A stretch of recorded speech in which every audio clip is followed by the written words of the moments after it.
So I got a new shirt and it's really cute with a little scarf. Anyway, so I feel like I wanted to do a little update about the book that I recently finished, which is The Pisces by Melissa Broder. I absolutely devoured that book. It was so freaking good. It was funny as hell too, very raw. If you don't know, it's about a woman named Lucy that's like 36 or 37. She's like in her late 30s, and she is just separated from a relationship with a man, and she's trying to get her, like, she's writing up her dissertation about like Sappho. And then once she's separated with her man, she moves to Venice Beach and starts living with her starts living at her sister's house, and she's like dog sitting this dog named Dominic, and she's also in group therapy, and she just has like an addiction to like sex and has some like intimacy problems and stuff like that. And it was just such a freaking good ass book, and it was funny. I feel like this book made me realize that I think my favorite genre might be contemporary fiction. Like Melissa Broder ate it up. And I actually got another, sorry, my finger's gonna be covering the camera, but I actually got another book from the library by Melissa Broder. It's like a collection of essays by her, because I listened to her podcast, and it's called Eating Alone in My Car, and I freaking love it. Like, she's just so vulnerable, and I love her voice. I know that sounds weird, but like, I don't know, the way she talks, it's just like, it makes you want to like keep listening, because she's just that girl. Anyway, so the collection of essays is called So Sad Today by Melissa Broder, and I'm super freaking excited, and I love that it's pink and black. That's a really good combo.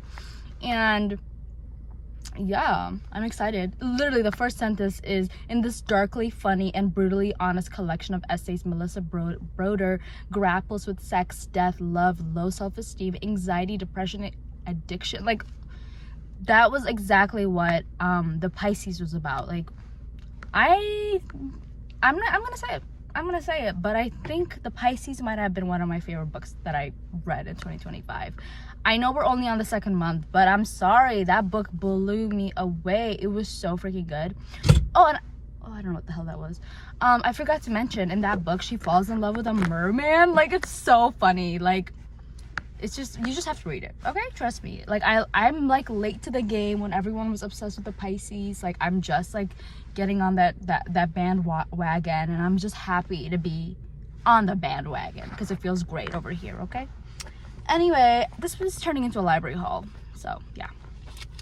Next book I got from the library is, it's a Clarice Lispector. What is it called? It's called Agua Viva. I'm sure everyone has seen this book everywhere. I like the cover a lot.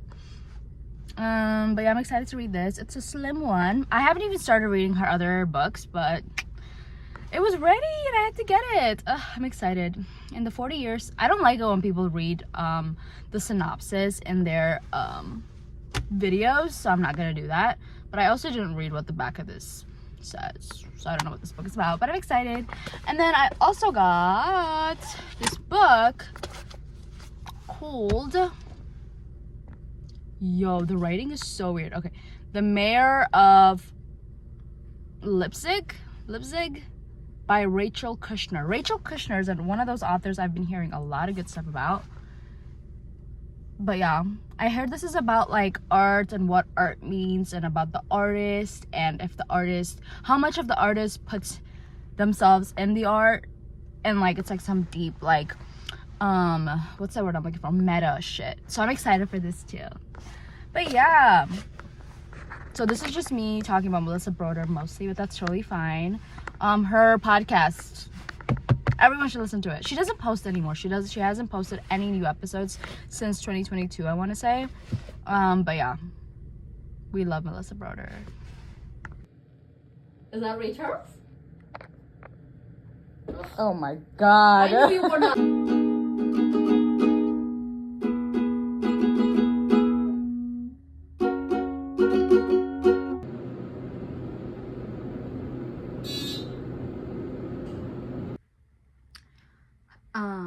Also, Hello, hi. I should probably say hi. I also finished Coyote by Colin Winnett, I want to say, and it was fine. It was kind of weird, honestly. So that book I returned it from the library, so I don't have it with me. But that book follows a family, a very dysfunctional family, where the parents' daughter like gets kidnapped or disappeared. We don't really know. She just is gone one night in the middle of the night, and they're just kind of like, where did she go? And none of the characters have any names in that book. It's only like 78 pages. It should honestly be a pamphlet, but so this daughter goes missing, and the parents go on like this talk show to be like, yeah, our daughter's missing, please like bring her back, we don't know where she is, and stuff like that. And there's just like so many gaps in that story. It's very bleak, very dark. I would recommend to read it during Halloween. It was very strange, and like one night I couldn't sleep, and I was reading it in the middle of the night at like 1 a.m. or 2 a.m. and I was like scaring myself. I'm like, I'm gonna put this book down. But the writing was great. It definitely had an effect on me, but there wasn't really like, if you're expecting like a linear story, there was none of that. None of that was there. So yeah, that was a weird book. Very weird. And like at a certain point, I started thinking that maybe the parents killed the daughter, because the mother was kind of like, I don't know, both the mom and dad were just really violent towards each other. Like he would like hit her and she would hit him back. Like it was a very toxic relationship. And then anytime they would bring up their daughter, it would always be like, oh yeah, what was she like, you ask me? She was stubborn, she wouldn't listen, like she was like, yeah, they just seemed really annoyed by her. So like I'm pretty sure the book was like open for interpretation, but yeah, I feel like they killed her. That was a weird book. I rated it a 3 out of 5. But yeah, aside from that, I'm still currently reading My Work by Olga Robin, and I'm halfway. I think that's how you say her last name, but I could be wrong. I'm halfway through that book, and every day I read it, it convinces me how much I don't want to be a mother. I'm being so serious. Like that shit is a lot of work, like on your mental. Like postpartum depression is no joke. Like this lady's losing her mind, and I'm just kind of like, maybe being a mom isn't for me.